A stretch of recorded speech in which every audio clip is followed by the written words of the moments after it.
Hi friends, ഇന്ന് സ്നേഹ എഴുതിയിരിക്കുന്ന ഒരു മെയിലിലേക്ക് കിടക്കാം. മാഡം, എൻ്റെ പേര് സ്നേഹ. എനിക്ക് 26 വയസ്സുണ്ട്. എൻ്റെ വിവാഹം കഴിഞ്ഞിട്ട് 1.5 വർഷമായി. ഞാനൊരു പ്രൈവറ്റ് ഫേമിൽ വർക്ക് ചെയ്യുന്നുണ്ട്. എൻ്റേത് ഒരു അറേഞ്ച്ഡ് മാരേജ് ആയിരുന്നു. എനിക്ക് ഒരു ജോലിക്കൊക്കെ പോയി കുറച്ച് നാൾ കഴിഞ്ഞ് മതിയെന്നായിരുന്നു കല്യാണം. എൻ്റെ വീട്ടുകാർക്ക് അതിൽ വിരോധമൊന്നുമില്ല. പിന്നെ ഞാൻ ജോലിക്ക് പോയി ഒന്ന് സെറ്റിലായപ്പോഴാണ് വീട്ടുകാർ കല്യാണം ആലോചിച്ച് തുടങ്ങിയത്. അങ്ങനെ വന്നപ്പോൾ അവർക്ക് ഒരു നിർബന്ധമേ ഉണ്ടായിരുന്നുള്ളൂ, ഒരു സർക്കാർ ഉദ്യോഗസ്ഥനായിരിക്കണം. അങ്ങനെ പല ചെക്കന്മാരും വന്നപ്പോൾ എനിക്ക് മനസ്സിന് ഇഷ്ടപ്പെട്ടതാണെങ്കിലും വീട്ടുകാരുടെ നിർബന്ധം മൂലം ഞാനത് ഒഴിവാക്കി. അവസാനം എനിക്ക് ഏകദേശം ഇഷ്ടപ്പെട്ട ഒരാളെയാണ് ഞാൻ വിവാഹം കഴിച്ചത്.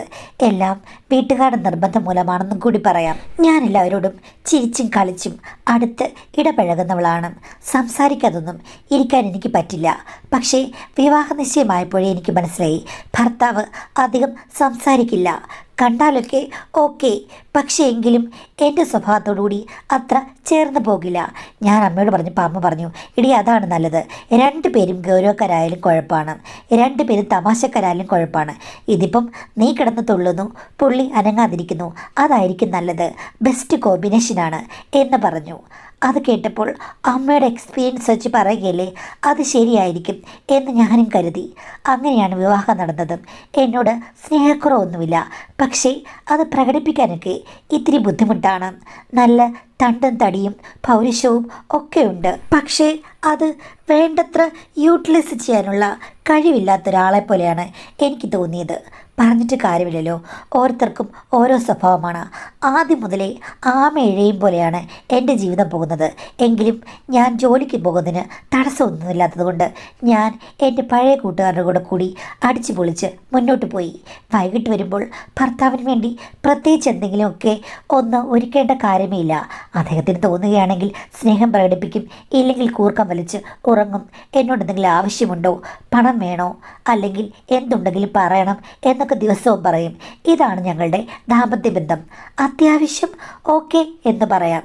ഒട്ടും സാറ്റിസ്ഫാക്ഷനിൽ നിന്ന് എനിക്കൊരിക്കലും പറയാൻ പറ്റില്ല, കുഴപ്പമില്ല. അങ്ങനെ പൊയ്ക്കൊണ്ടിരുന്നപ്പോഴാണ് ആ വീട്ടിലെ സിറ്റുവേഷൻസ് ആകെ മാറി മറിയുന്നത്. ഭർത്താവിൻ്റെ ചേച്ചി 2ാമത് പ്രസവിച്ചു. ഇരട്ടക്കുട്ടികളാണ്. അവർ ബാംഗ്ലൂർ സെറ്റിൽഡാണ്. അവിടെ ഒരു ജോലിക്കാരെ വെച്ച് നോക്കുകയായിരുന്നു. എൻ്റെ കല്യാണം കഴിഞ്ഞ് 2-3 മാസം കഴിഞ്ഞപ്പോഴേക്കും അമ്മായിമ്മ എന്നോട് പറഞ്ഞു, മോളെ ഞാനൊരു കാര്യം ചെയ്യാം. ഇപ്പോൾ ഉണ്ടായ 2 കുട്ടികളും പിന്നെ അവളുടെ മൂത്ത കുട്ടിയും കൊണ്ട് ഒത്തിരി ബുദ്ധിമുട്ടുകയാണ്.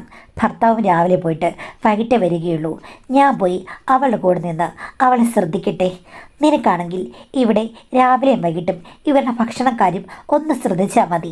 രാധ വരുന്നുണ്ടല്ലോ, അവളെല്ലാം വെച്ച് വയ്ക്കും. പിന്നെ എക്സ്ട്രാ എന്തെങ്കിലും നിനക്ക് വെക്കണമെന്നുണ്ടെങ്കിൽ മാത്രം. നിനക്ക് പ്രത്യേകിച്ച് പണിയൊന്നും ചെയ്യേണ്ട കാര്യമില്ല. ഇവരുടെ ഭക്ഷണമൊക്കെ ഒന്ന് ശ്രദ്ധിച്ചാൽ മതി. മോള് ഈ വീട് നോക്കുമല്ലോ, ഞാൻ പോയിട്ട് വരട്ടെ എന്ന് ചോദിച്ചു. അമ്മായിമ്മ നല്ല സ്നേഹമുള്ളവളാണ്. വീട്ടിൽ എല്ലാം അറിയാവുന്നൊരു ജോലിക്കാരിയുണ്ട്. അപ്പോൾ അമ്മായിമ്മ പോയി കഴിഞ്ഞാൽ എനിക്ക് പ്രത്യേകിച്ച് വിരോധം വരേണ്ട കാര്യമൊന്നുമില്ല. ഞാൻ പറഞ്ഞു, അമ്മ ധൈര്യമായിട്ട് പോയിക്കോളാൻ. എൻ്റെ ഭർത്താവിന് ഒരു അനിയനുണ്ട്. അവൻ പഠിച്ചുകൊണ്ടിരിക്കുകയാണ്. കൊച്ചിയിൽ നിന്നാണ് പഠിക്കുന്നത്. കോഴ്സ് കഴിഞ്ഞ് അവനും ഉടനെ വരും. എടി, നീ അവനെ മാനേജ് ചെയ്യണേ. രാധ വിളമ്പി കൊടുക്കുന്ന ഒരു ശീലമില്ല. അവളെല്ലാം കൊണ്ടവിടെ വെക്കും. ഇവനാരെങ്കിലും വിളമ്പി കൊടുത്തെങ്കിൽ മാത്രമേ കഴിക്കുകയുള്ളൂ. ഒന്നുകിൽ നീ വിളമ്പി കൊടുക്കണം, അല്ലെങ്കിൽ അച്ഛന് വിളമ്പി കൊടുത്തോളും. ഒന്ന് ശ്രദ്ധിക്കണേ മോളെ എന്ന് പറഞ്ഞു.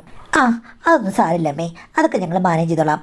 അമ്മ ധൈര്യമായിട്ട് പോയിട്ട് വാ എന്ന് ഞാൻ പറഞ്ഞു. പിന്നെ അമ്മായിച്ചി മിക്കവാറും അവിടെ കാണും. കുറേ വസ്തുക്കളൊക്കെ ഉണ്ട്, റബ്ബറുണ്ട്, കൃഷിയുണ്ട്. അതൊക്കെ ഒന്ന് മേൽനോട്ടം നോക്കാൻ വേണ്ടി പോകും. പണിക്കാർ കാണും. അതുകൊണ്ട് അച്ഛൻ ചുറ്റോട്ടം തന്നെ കാണും. എക്സ് സർവീസ്മാനാണ്. നല്ല ഒരു പെൻഷനും കിട്ടുന്നുണ്ട്. നല്ല മനുഷ്യനാണ്. എന്നോട് ഭയങ്കര കാര്യമാണ്. നന്നായി സംസാരിക്കുന്ന ആളാണ്. അനിയൻ പിന്നെ വല്ലപ്പോഴൊക്കെ വന്നിട്ടുള്ളൂ. ഞാൻ കല്യാണം കഴിച്ച് ചെന്നതിൽ പിന്നെ ഒരു 3 വട്ടം. അവനെ കാണാൻ എൻ്റെ ഭർത്താവിനെ പോലെയല്ല, ഒരു സിനിമാ നടൻ്റെ ഗ്ലാമറാണ്. ഞാൻ ഓർക്കും, എങ്ങനെയാണ് ഒരച്ഛനും അമ്മയ്ക്ക് ഇങ്ങനെ 2 ടൈപ്പ് മക്കളുണ്ടാകുന്നതെന്ന്. പക്ഷേ അതൊക്കെ പ്രകൃതിയിൽ നടക്കുന്ന കാര്യം തന്നെയാണ്. നമുക്ക് കാണുമ്പോൾ ചിലപ്പോൾ അത്ഭുതം തോന്നും. എന്തായാലും അമ്മ പോയി 2 ആഴ്ച കഴിഞ്ഞപ്പോഴേക്കും അവൻ വന്നു. അതിനു മുമ്പ് അവനുമായിട്ട് എനിക്ക് വലിയ അടുപ്പമൊന്നുമില്ലായിരുന്നു. അവൻ വന്ന് ഇവിടെ നിൽക്കാൻ തുടങ്ങിയപ്പോൾ തൊട്ട് ചേച്ചി ചേച്ചി എന്ന് പറഞ്ഞ് എൻ്റെ പുറകെ എപ്പോഴും നടക്കും. എനിക്കാണെങ്കിൽ രാവിലെ അങ്ങ് പോകണ്ടേ, വൈകിട്ട് വരികയും ചെയ്യണം. അവനെല്ലാം വിളമ്പി കൊടുത്താണ് പോകുന്നത്. ചേച്ചി, ഞാൻ ജിമ്മിൽ പോകുന്നതിനെ കുറിച്ചിട്ട് ചേച്ചിക്ക് എന്താ അഭിപ്രായം? പക്ഷേ നിന്നെ കണ്ട നല്ല മസിലുണ്ടല്ലോ, നീ അവിടെയും ജിമ്മിന് പോയിക്കൊണ്ടിരുന്നല്ലേ, അപ്പോൾ ഇവിടെ വന്നിട്ട് പോകുന്നതിനെക്കുറിച്ച് എന്നോട് എന്തിനാ അഭിപ്രായം ചോദിക്കുന്നത് എന്ന് ചോദിച്ചു. അത് ചേച്ചി, ഞാൻ അവിടെ ജിമ്മിൽ പോയി കഴിഞ്ഞാൽ അച്ഛൻ കാണില്ല, ഇവിടെ ആകുമ്പോൾ അച്ഛൻ സമ്മതിക്കില്ല. അതെന്താ അച്ഛൻ സമ്മതിക്കാത്തത്? ജിമ്മിൽ പോകുന്ന അച്ഛന് ഇഷ്ടമല്ലേ? അല്ല, ജിമ്മിൽ പോകുന്നവർക്കൊക്കെ പല കുഴപ്പങ്ങളും വരുന്ന സമയമല്ലേ ഇത്, അതുകൊണ്ട് പോകണ്ട എന്ന് എന്നോട് 2-3 വർഷം മുമ്പ് പറഞ്ഞിട്ടുണ്ട്. ഞാൻ പിന്നെ അച്ഛൻ അറിയാതെയാണ് പോയിക്കൊണ്ടിരുന്നത്, ചേച്ചി ഒന്ന് സപ്പോർട്ട് ചെയ്യണമെന്ന്. ഞാൻ പറഞ്ഞു, പിന്നെ അച്ഛൻ ഇഷ്ടമല്ലെങ്കിൽ ഞാൻ സപ്പോർട്ട് ചെയ്ത് കഴിഞ്ഞാൽ എങ്ങനെയാണ് നിന്നെ വിടുന്നത്? അല്ല, ചേച്ചി പറഞ്ഞ കേൾക്കും, ചേച്ചി അച്ഛന് വലിയ കാര്യമാണ്. അങ്ങനെ ഒരു ദിവസം ഒന്നിച്ചിരുന്ന് ഭക്ഷണം കഴിച്ചപ്പോൾ ഞാനത് പറഞ്ഞു കഴിഞ്ഞപ്പോഴേക്കും അച്ഛൻ എതിർത്തു. ഞാൻ പറഞ്ഞു, അച്ഛാ ചെറിയ ചെറിയ വർക്കൗട്ടൊക്കെ ചെയ്യട്ടെ, ഇവൻ വലിയ മസിലൊന്നും വെക്കുന്ന വർക്കൗട്ട് ചെയ്യിപ്പിക്കരുതെന്ന് അച്ഛൻ പോയി പറഞ്ഞാൽ പോരെ, അച്ഛൻ അറിയാവുന്ന ആളല്ലേ ആ ജിംകാരൻ. ആ, ഞാൻ അങ്ങനെ പറയാം മോളെ എന്ന് പറഞ്ഞ് അഡ്ജസ്റ്റ് ചെയ്തു. അങ്ങനെ ചെറിയ വർക്കൗട്ട് മാത്രമേ ചെയ്യിപ്പിക്കാമെന്നുള്ള നിബന്ധനയുടെ പേരിലാണ് അവനെ അവിടെ വിട്ടത്. അവനും അങ്ങനെ തന്നെയുള്ളൂ. കണ്ടാൽ ഒരു ഗ്ലാമറസ് ബോയിയായിട്ട് അവനിങ്ങനെ ചുറ്റി നടക്കുകയാണ്. അതിന് വേണ്ട സൗകര്യങ്ങളെല്ലാം അച്ഛൻ ചെയ്ത് കൊടുക്കുന്നുണ്ട്. ഇടയ്ക്കിടയ്ക്ക് പറയും, ഇവൻ്റെ അത്രയും സൗന്ദര്യമൊന്നും എനിക്ക് ചെറുപ്പത്തിലില്ലായിരുന്നു, ഇവൻ ശരിക്കും സൗന്ദര്യമുള്ളൊരുത്തൻ തന്നെയല്ലേ എന്ന് ചോദിക്കും. ഞാൻ പറയും, അച്ഛൻ്റെ മോനോട് ഒരു ആരാധന ഉണ്ടെന്ന് തോന്നല്ലോ. മൂത്ത മോനോടുണ്ടോ എന്ന്? മൂത്ത മോൻ അവനെ എൻ്റെ അമ്മയുടെ ഒരു മുഖപ്രകൃതിയാണ്, സ്വഭാവം അങ്ങനെ തന്നെ. ഇതാണെങ്കിലല്ലേ ശരിക്കും നിൻ്റെ അമ്മായിമ്മയുടെ അച്ഛൻ്റെ ഒരു രീതിയാണ് ഇവനുള്ളത്. അങ്ങേര് ഭയങ്കര സൗന്ദര്യമുള്ള ഒരാളായിരുന്നു. മോൾ കണ്ടിട്ടുണ്ടോ? ഇല്ല, മരിച്ചുപോയി. ദേ ആൽബത്തിലുണ്ട്, നോക്കിക്കഴിഞ്ഞാൽ കാണാം. അയാളുമായിട്ടാണ് ഇവന് കൂടുതൽ സാമ്യം, ആ സൗന്ദര്യമാണ് ഇവന് കിട്ടിയിരിക്കുന്നതെന്ന് പറഞ്ഞു. ഒരു ദിവസം വൈകിട്ട് 5 മണിക്ക് ഞാൻ വന്നു കഴിഞ്ഞപ്പോഴേക്കും അച്ഛൻ അവിടെയില്ല, ചെക്കനെയും കാണാനില്ല. എന്തായാലും രാധ ചേച്ചി അവിടെയുണ്ട്. അവരുടെ വീട് അടുത്താണ്. രാവിലെ എല്ലാം വെച്ചിട്ട് പോകും, പിന്നെ ഞാൻ വരുമ്പോഴേക്കും വരും. അങ്ങനെയാണ്. അമ്മയുള്ളപ്പോൾ ഫുൾ ടൈം അവിടെ കാണും. പക്ഷേ ഞാൻ ചെന്ന് കഴിഞ്ഞപ്പോഴേക്കും രാധ ചേച്ചി എന്തോ പെറുപെറുക്കുന്നു. ഞാൻ ചോദിച്ചു, എന്ത് പറ്റിയെന്ന്? വയസ്സാം കാലത്ത് അങ്ങേരുടെ ഓരോരോ കുഴപ്പം ഞാൻ തീർത്ത് കൊടുക്കുന്ന ചട്ട് കൊണ്ട് ഞാൻ പൊള്ളിച്ച് ഞാൻ വയ്ക്കും എന്ന് പറഞ്ഞു. ഞാൻ ചോദിച്ചു, എന്താ, ആരുടെ കാര്യമാണ് പറഞ്ഞത്? പണിക്കാർ വലുതുമാണെന്ന്. പണിക്കാർ മോളുടെ അമ്മായിപ്പൻ്റെ കാര്യമാണ് പറയുന്നത്. എനിക്കങ്ങനെ പേടിയൊന്നുമില്ല. എക്സ് സർവീസ് ആണെങ്കിലും എനിക്കൊന്നുമില്ല. സ്വന്തം ഭാര്യ പോയ പിന്നെ വല്ലാത്ത ഇളക്കമാ. എന്താ ചേച്ചി, അച്ഛൻ എന്ത് ചെയ്തു എന്ന് ചോദിച്ചു കഴിഞ്ഞപ്പോഴേക്കും എന്നോട് പറഞ്ഞു, എൻ്റെ പൊന്നു മോളെ, ഞാൻ ദേ മുറ്റത്ത് നിൽക്കുകയായിരുന്നു, അപ്പോൾ അവിടെ വന്ന് എന്നോട് ഓരോന്ന് സംസാരിച്ചു. ചൊറിഞ്ഞ് മുണ്ട് മടക്കി കുത്തി എന്നെ കാണിക്കുന്ന രീതിയിലൊക്കെ എന്തോ കാണിച്ചു മോളെ. ഞാനാണെങ്കിലും വരാലിനെ കണ്ടാലും അനാക്കൗണ്ടെ കണ്ടാലും പേടിക്കാത്തവളാണ്. എന്നെയാണോ ഇങ്ങനെ കാണിക്കുന്നത്? ആ സമയത്ത് ഞാൻ ആട്ടി ഓടിച്ചു വിട്ടു. എനിക്കിവിടുത്തെ ജോലി പോയാലും പേടിയില്ല. ഞാൻ ചേച്ചിയോടെല്ലാം പറഞ്ഞിട്ടുണ്ട് എന്ന് പറഞ്ഞു. ഞാൻ പറഞ്ഞു, എൻ്റെ പൊന്നു ചേച്ചി, അച്ഛൻ അങ്ങനെയൊന്നും ഉദ്ദേശിച്ചായിരിക്കില്ല. മോളോട് ആര് പറഞ്ഞു? അയാൾ ഉദ്ദേശിച്ചത് എങ്ങനെയാണെന്ന് മോളോട് പറഞ്ഞിട്ടാണോ അങ്ങേര് തോന്നിയാസം കാണിക്കുന്നത്? ഇതിനു മുമ്പേ പല അവസരങ്ങളിലും എന്നോട് ഇങ്ങനെ ഉണ്ടായിട്ടുണ്ട്. അതൊന്നും ഞാൻ കാര്യമാക്കിയിട്ടില്ല. ഇപ്പോൾ തെളിവായിട്ട് അയാൾ പ്രദർശിപ്പിക്കല്ലേ മോളെ, അപ്പം ഞാൻ എന്താ പറയേണ്ടത് എന്ന് പറഞ്ഞിട്ട് അവർ എന്തൊക്കെയോ പറഞ്ഞു. അച്ഛനെ ആ പരിസരത്തെങ്ങും കണ്ടില്ല. പിന്നീട് രാജേച്ചി അങ്ങ് പോയി കഴിഞ്ഞപ്പോഴുണ്ട് അച്ഛൻ ഒരു 7 മണിയാകുമ്പോൾ വരുന്നു. പക്ഷേ രാജേച്ചി പോകുന്നതിന് മുമ്പ് ജിമ്മിൽ നിന്ന് അവൻ വന്നിരുന്നു. ഉണ്ണി വന്നപ്പോഴേ രാജേച്ചി പറഞ്ഞു, ഇന്നിവിടെ ഒരു സംഭവം നടന്നു കേട്ടോ. മോൻ്റെ അച്ഛൻ എൻ്റെ അടുത്ത് വന്നിരുന്നിട്ടും തോന്നിയാസങ്ങളൊക്കെ കാട്ടുകയായിരുന്നു. ഇതൊന്നും കണ്ടാൽ ഇളകുന്നവളല്ല ഈ രാധ.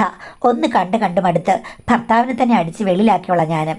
എനിക്ക് സ്വസ്ഥയാണ് വേണ്ടത്. വയസ്സാം കാലത്ത് അങ്ങയുടെ ഒരു കിണ്ണാണം എന്ന് പറഞ്ഞിട്ട് അവനോട് പറഞ്ഞു. എന്നിട്ട് പുള്ളിക്കാരി പോവുകയും ചെയ്തു. അവനാണെങ്കിൽ നിന്ന് ചിരിക്കുകയാണ്. പോയി കഴിഞ്ഞപ്പോഴേക്കും ഞാൻ പറഞ്ഞു, മോനെ ചിരിക്കേണ്ട കാര്യമാണോ? അവരോട് എന്തിനാണ് അച്ഛൻ എങ്ങനെ പെരുമാറിയത്? മുണ്ട് മടക്കി കുത്തി അവരുടെ അടുത്ത് പോയി നിൽക്കേണ്ട വല്ല കാര്യം ഉണ്ടായിരുന്നു? അച്ഛൻ മനഃപൂർവ്വം അങ്ങനെ ചെയ്തെന്നാണ് പറഞ്ഞതെന്നും. അപ്പോൾ അവൻ പറഞ്ഞു, അച്ഛൻ അങ്ങനെയൊക്കെ കുസൃതികളൊക്കെ കാണിക്കുന്ന ഒരാളാണ്. അച്ഛൻ ഈ പറഞ്ഞതുപോലെ അമ്മയെ മാത്രം പൂച്ചുകൊണ്ടിരിക്കുന്ന ടൈപ്പൊന്നുമല്ല. അച്ഛന് വേറെ ചുറ്റിക്കളികളുണ്ട്, പണ്ടേ ഉണ്ട്. എനിക്ക് തോന്നുന്നത് 2-3 ഭാര്യമാർ വേറെ ഉണ്ടെന്നാണ്. പിന്നെന്തോ ഇവിടെ അങ്ങ് അടങ്ങി നിന്നതേ ഉള്ളെന്ന് അവൻ അങ്ങനെ ഒരു ലാഘവത്തോടുകൂടി പറയുന്നത് കേട്ട് കഴിഞ്ഞപ്പോഴേക്കും ഞാൻ ശരിക്കും ഞെട്ടിപ്പോയി. നീ എന്താ അങ്ങനെ പറഞ്ഞത്? അപ്പോൾ അച്ഛൻ ഇങ്ങനെയൊക്കെ കാണിക്കുന്ന ആളാണോന്ന്? പിന്നെ പ്രശ്നമൊന്നുമില്ല, ചേച്ചിയോട് അങ്ങനെ ഒന്നിനും വരില്ല. അതിനേക്ക് അച്ഛന് വേറെ കുറ്റികളുണ്ട് എന്ന് പറഞ്ഞു. എന്നാലും എങ്ങനെയാണോ നിനക്കിത്ര സിമ്പിളായിട്ട് ഇതൊക്കെ പറയാൻ പറ്റുന്നത് എന്ന് ചോദിച്ചു. അപ്പോൾ അവൻ പറയുകയാണ്, ആവശ്യക്കാരന് ഔചിത്യം പാടില്ല ചേച്ചി. അച്ഛന് പണ്ടേ ഇങ്ങനെയാണ്, അമ്മയ്ക്ക് അറിയുകയും ചെയ്യാം. അമ്മ ഇതൊക്കെ കണ്ണടച്ചിട്ടുമുണ്ട്. ഞാൻ അമ്മയോട് ചോദിച്ചിട്ടുള്ളതാണ് ഡയറക്റ്റ്. അച്ഛൻ്റെ ഈ വക നടപടിക്രമങ്ങൾക്ക് അമ്മയ്ക്ക് ഒരു ഉത്തരമില്ലേന്നും എന്തെങ്കിലും കാണിക്കട്ടെ എന്നാണ് അമ്മ പറയുന്നത്. അങ്ങനെയുള്ളപ്പോൾ നമുക്ക് എന്താ ചെയ്യാൻ പറ്റുക? എന്നാൽ എൻ്റെ മോനെ, ഇപ്പോൾ കാണിച്ചത് ആരുടെങ്കിലും പോയി പറഞ്ഞു കഴിഞ്ഞാൽ എന്ത് ചെയ്യും? രാധ പറഞ്ഞ് അതെല്ലാവരും പറഞ്ഞ് നാണക്കേടാകില്ലേന്ന്. അപ്പോൾ അവൻ പൊട്ടിച്ചിരിച്ചു. പിന്നെ രാധ ചേച്ചി പറഞ്ഞു, അവർ ചുമ്മാ ചേച്ചിയുടെ അടുത്ത് വന്ന് ദേഷ്യം പ്രകടിപ്പിച്ചതാണ്. അതിന് കാരണം അച്ഛൻ എന്തോ പൈസ ചോദിച്ചിട്ട് കൊടുക്കാഞ്ഞിട്ടാണ്, അല്ലാതെ വേറെ കുഴപ്പമൊന്നുമില്ല. ഇതിപ്പോൾ അച്ഛനുമായിട്ട് എന്തോ വാക്കുതർക്കം ഉണ്ടായിട്ടുണ്ട്, അതാണ് ചേച്ചിയോട് പറഞ്ഞത്. അല്ലായിരുന്നെങ്കിൽ അവർക്ക് അനാക്കോട്ട കണ്ടാലും കുഴപ്പമില്ല, ആനക്കൊമ്പ് കണ്ടാലും കുഴപ്പമില്ല. അങ്ങനെ ഒരു ടൈപ്പാണ്. ചേച്ചിക്ക് അവരെക്കുറിച്ച് ഒന്നും അറിയില്ല. അവർ തന്നെ പറഞ്ഞല്ലോ എല്ലാം കണ്ട് അവരുടെ ഭർത്താവിനെ ഓടിച്ചു വിട്ടെന്ന്. ശരിക്കും അവരെ ഓടിച്ചു വിട്ടതാ. എന്തിനാണെന്നറിയാമോ? അങ്ങേര് അവിടെ നിന്ന് കഴിഞ്ഞാൽ ഇവരുടെ സ്വൈര്യ വിഹാരത്തിന് തടസ്സമാകില്ലേ? ഇതൊക്കെ അറിഞ്ഞിട്ട് എന്തിനാണ് ആ സ്ത്രീയെ ഈ വീട്ടിൽ ജോലിക്കാരെ വെച്ചുകൊണ്ടിരിക്കുന്നത്? ഇതെല്ലാം അച്ഛൻ്റെ കെയർ ഓഫാണ്. ഇപ്പം പിണങ്ങിയതും അച്ഛൻ്റെ കെയർ ഓഫ് തന്നെ. ഇവർ രണ്ടുപേരും കൂടെ നാളെ ഒന്നിക്കുന്നതും കാണാം. അവരാരോടും ഒന്നും പറയില്ല. ചേച്ചിയുടെ മുന്നിൽ അച്ഛൻ്റെ ഇമ്പ്രഷൻ ഒന്ന് കുറയ്ക്കണം. ഇനിയിപ്പം അച്ഛൻ ചേച്ചിയെ നോട്ടമിടുമോ എന്നൊരു ഭീതി അവർക്കുണ്ട്. അവരുടെ മാർക്കറ്റ് ഇടിയാതിരിക്കാൻ വേണ്ടിയിട്ട് നേരത്തെ ഓടുന്ന പട്ടിക്ക് ഒരു മുഴ മുമ്പ് എറിയാന്ന് പറയില്ലേ എന്ന് പറഞ്ഞ പോലെ അച്ഛനെക്കുറിച്ച് ഒരു വെറുപ്പ് സീൻ ക്രിയേറ്റ് ചെയ്യുക എന്നതാണോ അവർ ചെയ്തതെന്ന് എനിക്കൊരു സംശയമുണ്ട്. ഒരു കാര്യം ചെയ്യേ, വരുമ്പോൾ ചേച്ചി ചോദിച്ചു നോക്കുക അച്ഛനോട്. ഷോ, എനിക്ക് അച്ഛനോട് ചോദിക്കാൻ വേണ്ടിയിട്ട് നീ പറഞ്ഞതുപോലെ അച്ഛൻ ഇങ്ങനെ എല്ലാവരോടും താല്പര്യമുണ്ടെങ്കിൽ എന്നോടും ഏതെങ്കിലും രീതിയിൽ പെരുമാറെങ്കിലും. ഞാൻ പറഞ്ഞില്ലേ അച്ഛന് ബോധമുള്ള ആളാണ്. അച്ഛന് ഇഷ്ടമുള്ള വേറെ പലരും ഉണ്ട്. സ്വന്തം മരുമകളോടൊന്നും അദ്ദേഹം ഒരിക്കലും അങ്ങനെ പെരുമാറുന്ന ടൈപ്പല്ല. അത് ചേച്ചിക്ക് മനസ്സിലാകാഞ്ഞിട്ടാണ്. അച്ഛൻ ഒരു പ്രത്യേക രീതിയിലുള്ള ആളാണ്, അത് ശരിയാണ്. എന്ത് വെച്ചിട്ട് നിലമറന്ന് പെരുമാറില്ല. ഇതൊക്കെ ഞാൻ ഒത്തിരി വർഷമായിട്ട് കണ്ടു പഠിച്ചിട്ടുള്ളതാണ്. അപ്പോൾ നിൻ്റെ ചേട്ടനിതൊന്നും അറിയില്ലേ? പുള്ളിക്കാരനിത് അറിഞ്ഞാൽ എന്താ, ഇല്ലെങ്കിൽ എന്താ? പണ്ട് ഒരു പഠിപ്പിസ്റ്റാണ്. PG വരെ പഠിച്ചു കഴിഞ്ഞപ്പോഴേക്കും എങ്ങനെയെങ്കിലും സർക്കാർ ജോലി വേണമെന്ന് പറഞ്ഞിട്ട് ഇവിടെ ഇരുന്ന് കുത്തിയിരുന്ന് കോഴ്സിന് പോവുകയും പഠിക്കുകയായിരുന്നു. ആരോടും പ്രേമവും ഇല്ല. ഇത്തരം കാര്യങ്ങൾ അറിഞ്ഞു കഴിഞ്ഞാൽ പ്രത്യേകിച്ച് ഫീലിങ്സും ഇല്ല. എന്ത് ചെയ്യാനാ ചേച്ചി? ഒരു പ്രത്യേക ടൈപ്പാണ് ചേച്ചിക്ക്. പിന്നെ പുള്ളി സെറ്റായല്ലോ, അതുകൊണ്ട് കുഴപ്പമില്ല. വേറെ ഏതെങ്കിലും പെണ്ണുങ്ങളാണെങ്കിലുണ്ടല്ലോ തലയ്ക്ക് ചട്ടകം കൊണ്ടൊരു അടി അടിച്ചിട്ട് ഓടിപ്പോയനി എന്നവൻ പറഞ്ഞു. ഷെടാ, എന്ത് ചോദിച്ചാലും ഇങ്ങനെ മറയില്ലാതെ തുറന്ന് പറയുന്ന ഒരാൾ ഞാൻ ആദ്യമായിട്ട് കാണുകയാണ്. അവൻ്റെ ക്യാരക്ടർ കണ്ട് ഞാൻ അത്ഭുതപ്പെട്ടു. അല്ല, നീ ഇതൊക്കെ ഏത് കാലത്താണ് തുറന്ന് പറയാൻ തുടങ്ങിയത്? അത് ഞാൻ 10ാം ക്ലാസ് മുതലേ ഇങ്ങനെയൊക്കെ തുറന്ന് പറയും. അമ്മയോടും പറയും, അച്ഛനോടും പറയും. എനിക്കിതൊന്നും കണ്ടു കഴിഞ്ഞ് കഴിഞ്ഞാൽ മനസ്സിൽ വെച്ചുകൊണ്ടിരിക്കാനുള്ള കപ്പാസിറ്റി ഒന്നുമില്ല എന്ന് പറഞ്ഞു. ഇത്തിരി കഴിഞ്ഞപ്പോഴാണ് അച്ഛൻ വന്നത്.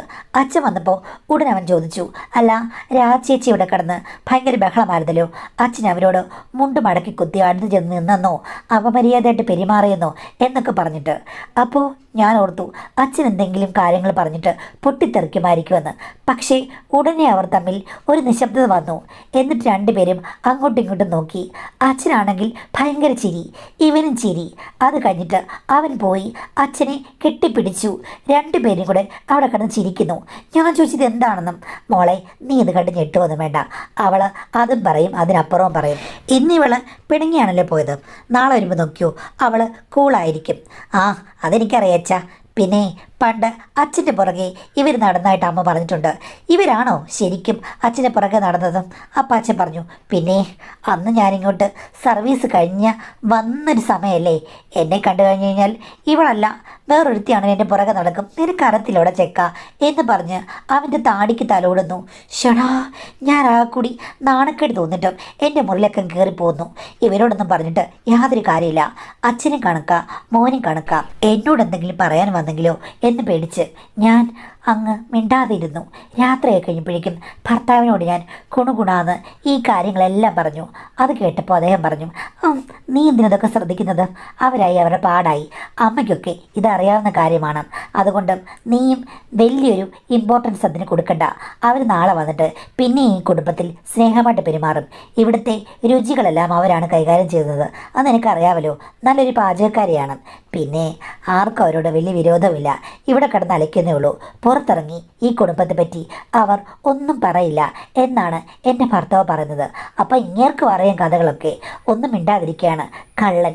ഞാൻ അത് ചോദിച്ചപ്പോൾ പുള്ളി പറഞ്ഞു, നിനക്ക് വേറെ പണിയൊന്നുമില്ലയോ, ഇന്ന് എനിക്കും ഇത്തിരി മടുത്ത ദിവസമാണ്, കിടന്നുറങ്ങുമെന്ന് പറഞ്ഞു. ഇങ്ങനെ കൊണ്ട് ചുക്കിനും ചുണ്ണാമ്പിനും കൊള്ളില്ല, അച്ഛനും അനിയനും സൂപ്പർ എന്ന് ഞാൻ മനസ്സിൽ അന്ന് രാത്രി ഉറങ്ങാതെ കിടന്നപ്പോൾ വിചാരിച്ചു. പിറ്റേ ദിവസം രാധ ചേച്ചി വന്നു കഴിഞ്ഞപ്പോഴേക്കും ഞാൻ ചോദിച്ചു, ചേച്ചി ഇന്നലെ പറഞ്ഞതിൽ എത്രത്തോളം സത്യമുണ്ട്, ഇവിടുന്ന് ചവിട്ടിത്തുള്ളി പോയതാണല്ലോ എന്ന്. അപ്പോൾ എന്നോട് പറഞ്ഞു, അങ്ങനൊന്നുമില്ല, എൻ്റെ കൺമുന്നേ അവിടെ വന്ന് മുണ്ട് മടക്കി കുത്തി നിന്നിട്ട് എന്നെ കളിയാക്കി, അതുകൊണ്ട് ഞാൻ പറഞ്ഞതാണെന്ന്. സത്യം പറഞ്ഞു ചേച്ചി, ഇവിടെ എന്താ നടക്കുന്നത്? ചേച്ചിക്ക് അച്ഛനുമായി നേരത്തെ എന്തെങ്കിലും കാര്യങ്ങളുണ്ടോ എന്ന് ചോദിച്ചു. മോളെ, ഞാൻ എൻ്റെ സത്യങ്ങളൊക്കെ പറഞ്ഞു കഴിഞ്ഞാൽ മോൾക്ക് വിഷമമാകുന്നു. ഞാൻ പറഞ്ഞു, ഇത്രയൊക്കെ കേട്ടല്ലോ, ഇനിയിപ്പോൾ സത്യങ്ങൾ കേട്ടാലും എനിക്ക് ഒരു പ്രശ്നവുമില്ലെന്ന്.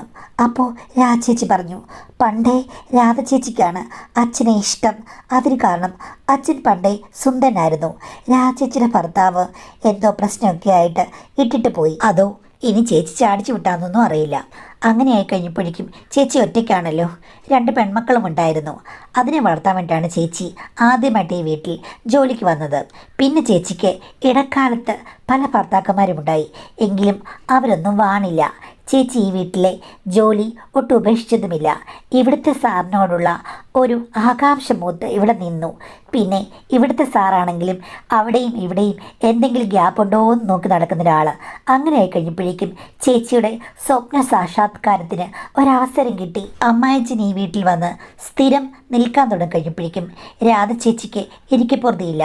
പിന്നെ പുള്ളിയും ഒക്കെ ആയിരുന്നതുകൊണ്ട് 2 പേരും തമ്മിലുള്ള കാര്യങ്ങൾ മുറപ്രകാരം അങ്ങ് നടന്നു. ഒരു ദിവസം അമ്മ കണ്ടുപിടിച്ചു കഴിഞ്ഞപ്പോഴേക്കും അമ്മയ്ക്ക് ഈ കാര്യത്തിലൊക്കെ താല്പര്യമില്ലാതായിട്ട് വർഷങ്ങളായിരുന്നു. അപ്പോൾ പിന്നെ ഭർത്താവ് അങ്ങ് ചോദ്യം ചെയ്തു, നിനക്ക് താല്പര്യമുണ്ടോ? ഇല്ലെന്ന് അമ്മ പറഞ്ഞു. അങ്ങനെയാണെങ്കിൽ ഈ ഭാഗം നീ ശ്രദ്ധിക്കണ്ട, ഇവളെന്തായാലും ഞാൻ കല്യാണം കഴിക്കാൻ പോകുന്നില്ലെന്ന് പറഞ്ഞ് അമ്മായിമ്മയുടെ വായങ്ങ് അടപ്പിച്ചു. അത് കഴിഞ്ഞതിൽ പിന്നെ അമ്മായിമ്മ ഒരിക്കലും ഭർത്താവിൻ്റെ ഈ ചെയ്തികളെപ്പറ്റി ഒട്ടും ശ്രദ്ധിച്ചിട്ടില്ല. കാര്യം അമ്മായിമ്മയ്ക്ക് അതിൽ താല്പര്യമില്ല. അങ്ങനെ ആ ഭാഗം അടഞ്ഞ് ക്ലിയറായ അമ്മായച്ചൻ പിന്നീട് രാധചേച്ചിയാണോ വേറെ ഗോപികമാരാണോ അങ്ങനെ നടക്കുകയാണെന്നാണ് രാധചേച്ചി പറഞ്ഞത്. ഇപ്പോൾ ഉടക്കാൻ കാര്യം ഇതൊന്നുമല്ല. 1.5 വർഷമായിട്ട് രാധചേച്ചിക്ക് ഒരനുഗ്രഹം കൊടുക്കുന്നില്ല പോലും ഇവിടുത്തെ അമ്മായച്ചൻ. കാര്യം പുള്ളിക്കിപ്പോൾ ഇൻട്രസ്റ്റ് ഇല്ല, പുള്ളി ഒഴിഞ്ഞു മാറുകയാണ്. അതുകൊണ്ടാണ് രാധചേച്ചി കഴിഞ്ഞ ദിവസം ഇത്രയും പ്രശ്നം ഉണ്ടായത്.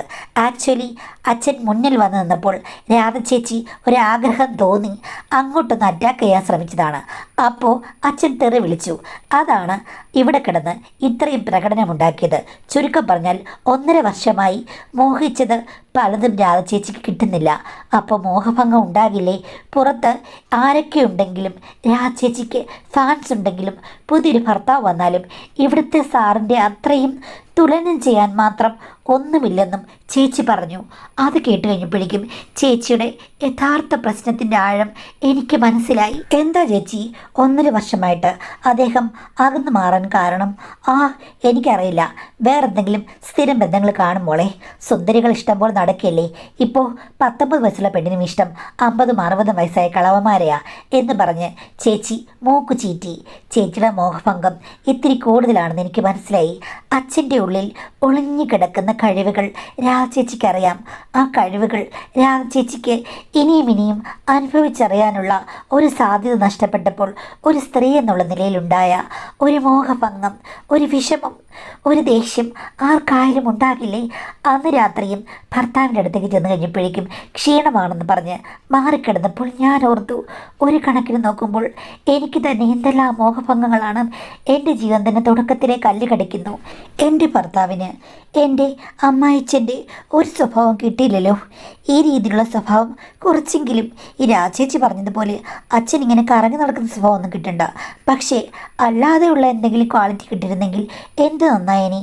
അങ്ങനെയാണെങ്കിൽ ഞാൻ നെടുവേർപ്പിട്ട് ഈ മധുവിധ കാലത്തും അടങ്ങി ഒതുങ്ങി കിടക്കേണ്ട വല്ല കാര്യമുണ്ടോ എന്ന് ഞാൻ ഓർത്തു.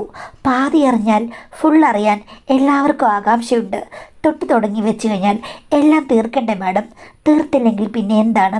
തൊട്ട് തുടങ്ങി വെച്ചതിൻ്റെ ഉൾമുനകളിലുള്ള പ്രശ്നങ്ങൾ എനിക്കെപ്പോഴും ഉണ്ടായിരുന്നു. പണ്ടായിരുന്നെങ്കിൽ അത്രയില്ല. ഒന്നും അറിയാത്തവൾക്കൊരു കുഴപ്പവുമില്ല, അറിഞ്ഞു കഴിഞ്ഞാൽ പിന്നെയും പിന്നെയും പ്രശ്നങ്ങളാണെന്ന് മാഡം ഒരു വീഡിയോയിൽ പറഞ്ഞത് ഞാൻ കേട്ടിട്ടുണ്ട്. അതുതന്നെയായിരുന്നു എൻ്റെയും പ്രശ്നം. പിന്നീട് ഞാൻ അമ്മായിച്ചനോട് മനഃപൂർവ്വം അടുക്കാൻ തുടങ്ങി. എന്നാലും അച്ഛൻ രാധ ചേച്ചിയോട് കാണിച്ചത് ശരിയായില്ല എന്നൊക്കെ പറയാൻ തുടങ്ങി. അപ്പോൾ അച്ഛൻ പറഞ്ഞു, എടി ശരിക്കും പ്രശ്നം എന്ന് പറഞ്ഞു കഴിഞ്ഞാൽ എൻ്റെ ഭാര്യ തന്നെയാണ്. അവൾക്ക് എന്തുകൊണ്ടാണ് ഇങ്ങനൊരു കുഴപ്പമുണ്ടായെന്ന് എനിക്കറിയില്ല. എനിക്കാണെങ്കിൽ ഒരു പ്രശ്നങ്ങളുമില്ല, ഇപ്പോഴും ഞാൻ ഓക്കെയാണ്. പക്ഷെ എൻ്റെ ഭാര്യയ്ക്ക് പണ്ടേ ഓഫായി പോയതാണ്. ആ സമയത്ത് ഞാൻ അതിന് വേണ്ട വഴികൾ നോക്കി, അത്രയേ ഉള്ളൂ. ഞാൻ ചെയ്തത് നല്ല തെറ്റാണ്, കുറേ ബന്ധങ്ങളൊക്കെ ഉണ്ടാക്കി. പക്ഷേ കുറച്ച് നാളായിട്ട് ഞാൻ പ്രായമായില്ലേ, ഇനിയിപ്പം കൺട്രോൾ ആക്കാം എന്ന് വിചാരിച്ച് ഞാൻ 1.5 വർഷമായിട്ട് അടങ്ങി ഒതുങ്ങി ഇരിക്കുകയാണെന്നും. ചുമ്മാതല്ല രാജേച്ചിക്ക് ഇത്രയും കോപമെന്ന്. അവളൊന്നും എൻ്റെ ഒരു എയിമയല്ല മോളെ, പിന്നെ അബദ്ധത്തിൽ സംഭവിച്ചു പോയതാണ്. എന്ത് ചെയ്യാനാ, അവളിൻ്റെ തലയിലേക്ക് ചാടി കയറുമെന്ന് ആരറിഞ്ഞു എന്ന് പറഞ്ഞ് അച്ഛൻ കുറ്റമാണ് പറഞ്ഞത്. ഈ ആണുങ്ങളെല്ലാം ഇങ്ങനെ തന്നെയാണ്, പെണ്ണുങ്ങളെ അവസാനം കുറ്റം പറയും. അതെന്താ മോളെ, നിന്റെ മുൻ കാമുകൻ നിന്നെ ഇങ്ങനെ ഉപേക്ഷിച്ച് കുറ്റം പറഞ്ഞു എന്ന് ചോദിച്ചു. പോച്ചാ, അങ്ങനൊന്നുമില്ല, എനിക്ക് കാമുകന്മാരൊന്നുമില്ലായിരുന്നു. കാമുകനില്ലെങ്കിൽ നിനക്ക് ഭർത്താവുണ്ടല്ലോ, ഭർത്താവുമായിട്ട് നീ നല്ല ജോളിയായിട്ട് പോകുന്നില്ലേ എന്ന് ചോദിച്ചു. ഞാൻ പറഞ്ഞു, അങ്ങനെ ജോലിയൊന്നുമില്ല, അച്ഛൻ്റെ ഒരു ഗുണങ്ങളും എൻ്റെ ഭർത്താവിനില്ലാന്ന് പറഞ്ഞു. അത് കേട്ട് കഴിഞ്ഞപ്പോഴേക്കും പുള്ളിക്ക് സംശയമായി. എന്നോട് പറഞ്ഞു, വിശദമായിട്ട് പറ, ഇത്രയും പറഞ്ഞല്ലോ, എന്നെ ക്വസ്റ്റ്യൻ ചെയ്തല്ലോ, പറയടി എന്താ അവന് കുഴപ്പമെന്ന്. ഞാനെപ്പോൾ എണ്ണി ഭർത്താവിൻ്റെ കുഴപ്പങ്ങൾ പറഞ്ഞു. ആഹാ, അപ്പോൾ നീ ഇപ്പോഴും തുടങ്ങിയിടത്ത് തന്നെ നിൽക്കുകയാണോ മോളെ എന്ന് ചോദിച്ചു. ഞാൻ തലയാട്ടി. അതെ അച്ഛാ. അപ്പാച്ചൻ പറഞ്ഞു, അത് ശരിയാകില്ല, ഞാൻ അവിടെ സംസാരിക്കാം, അവന് നല്ല ഇഞ്ചക്ഷൻ്റെ ആവശ്യമുണ്ടെന്ന് അച്ഛൻ പറഞ്ഞു. ഇഞ്ചക്ഷൻ, ഇതൊന്നും ശരിയാകില്ല, ഇതൊക്കെ സഹിച്ച് മുന്നോട്ട് പോകേണ്ടി വരുമെന്ന് പറഞ്ഞു. അച്ഛൻ പറഞ്ഞു, എന്ത് ചെയ്യാനാ, നിൻ്റെ തീരുമാനം അങ്ങനെയാണെങ്കിൽ അങ്ങനെ, അല്ലാതെ എൻ്റെ ജീവിതത്തിൽ നടന്നപ്പോൾ ഞാൻ എന്താണ് നോക്കിയത്, അങ്ങനെ നോക്കുകയാണെങ്കിൽ അങ്ങനെ, എന്തിനാണെങ്കിലും ഞാൻ നിൻ്റെ കൂടെ കാണുമെന്ന് അച്ഛൻ പറഞ്ഞു. എൻ്റെ കൈ പിടിച്ച് അതിലടിച്ച് സത്യം ചെയ്തു. ഞാൻ പറഞ്ഞു, എനിക്ക് അങ്ങനെയുള്ള സ്വഭാവമൊന്നുമില്ലെന്നും. ഇതിപ്പോൾ കരയ്ക്കൂടെയും പോകാൻ പറ്റില്ല, വെള്ളത്തിൽ കൂടെ പോകാൻ പറ്റില്ല, അപ്പം പിന്നെ നീ അവിടെ ഉറങ്ങിക്കിടക്കും, അത്രയേ ഉള്ളൂ എന്ന് പറഞ്ഞു. പിന്നെ അച്ഛൻ എന്നോട് ചോദിച്ചു, അല്ല എൻ്റെ സഹായമൊന്നും നിനക്ക് ആവശ്യമില്ലെന്നല്ലേ പറഞ്ഞത്? ഞാൻ ചോദിച്ചു, എന്ത് സഹായം? അല്ല, ഡോക്ടറെ അടുത്തൊക്കെ അവനെ നിർബന്ധിച്ച് കൊണ്ടുപോകും, വഴക്ക് പറയും. ആ സഹായം എനിക്ക് വേണ്ട, ഞാൻ പറഞ്ഞിട്ടുണ്ട്, അതൊന്നും കേൾക്കില്ല. ഓക്കെ മോളെ, അപ്പോൾ എൻ്റെ സഹായം ഞാൻ പിൻവലിച്ചിരിക്കുന്നു എന്ന് പറഞ്ഞു. എന്നാലും അച്ഛാ, എൻ്റെ സഹായം അച്ഛൻ പിൻവലിച്ചെങ്കിലും രാധ ചേച്ചിക്ക് ഒരു സഹായം ചെയ്യണേ, പുള്ളിക്കാരി വല്ലാത്തൊരവസ്ഥയിലാണെന്ന് അപ്പാച്ചൻ പറഞ്ഞു. ഇനി അവളുമായിട്ട് എനിക്ക് യാതൊരു ബന്ധവുമില്ല. പിന്നെ നിനക്കിങ്ങനെ നിർബന്ധമാണെങ്കിൽ നിനക്ക് വേണ്ടി ഒരു സഹായം ചെയ്യാൻ ഞാൻ പ്രാപ്തനായിരുന്നു. പക്ഷേ നീ പറഞ്ഞതുപോലെ ബന്ധങ്ങളും സദാചാരങ്ങളൊക്കെ നോക്കുന്ന ആളല്ലേ, അപ്പം എങ്ങനെയാ മോളെ, നടക്കില്ലല്ലോ. അപ്പം നമ്മുടെ സഹായങ്ങളും സദാചാരങ്ങളുമെല്ലാം വഴി അടഞ്ഞു പോയല്ലോ എന്ന് പറഞ്ഞു. അത് കേട്ടപ്പോൾ എനിക്ക് ഇപ്പം പറഞ്ഞാൽ എന്തെങ്കിലും നടക്കാൻ തോന്നി.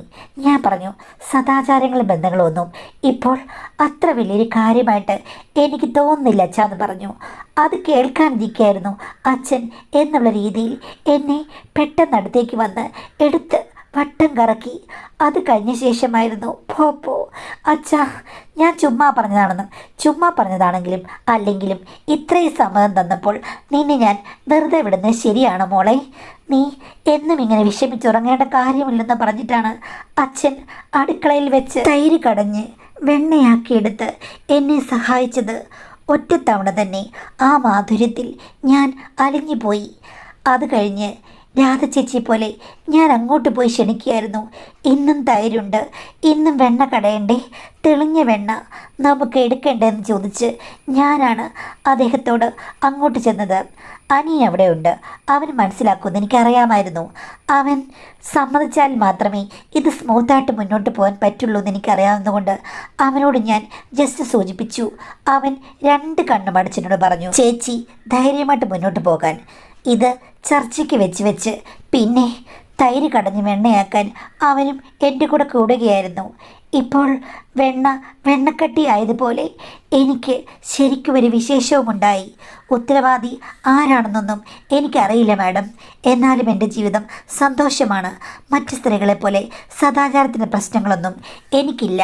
ഇത് പിന്നെ മാഡത്തിന് ഒരു കഥ വേണമല്ലോ, അതുകൊണ്ട് ഞാൻ എൻ്റെ സംഭവങ്ങൾ എഴുതി അയച്ചെന്നേ ഉള്ളൂ എന്നാണ് പറഞ്ഞിരിക്കുന്നത്. അയ്യോ പാവം.